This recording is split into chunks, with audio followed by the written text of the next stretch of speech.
Chris, standardized testing is wreaking havoc on our students here in Eastern Connecticut and education budgets due to No Child Left Behind and Race to the Top. When will these be repealed, and what do you feel about them?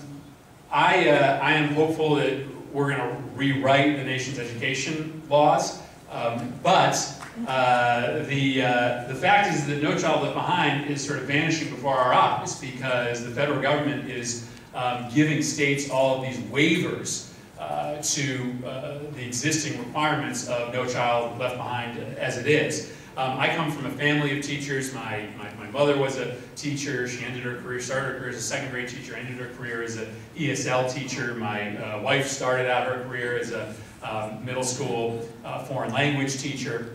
And what I hear routinely from teachers and parents and students is that A, over-testing is sucking all of the joy out of learning and, frankly, the joy out of teaching. And two, it's creating a great generation of test takers, but it's not creating a great generation of creative thinkers, of critical decision makers, of people who can work in teams. We aren't building real skill sets that work for this new economy simply by testing. And so I want accountability. I mean, I want to know which schools are performing and which schools aren't performing, and I frankly want to know which teachers are performing and which aren't performing. I just don't think the tests we have today really accurately measure that. I think we've got to have a much more holistic measurement of performance when it comes to which schools are good and which schools aren't. And so I do support a radical rewrite of No Child Left Behind that takes the emphasis off these tests, maybe has these tests as one element of an overall score on a school that involves graduation rates and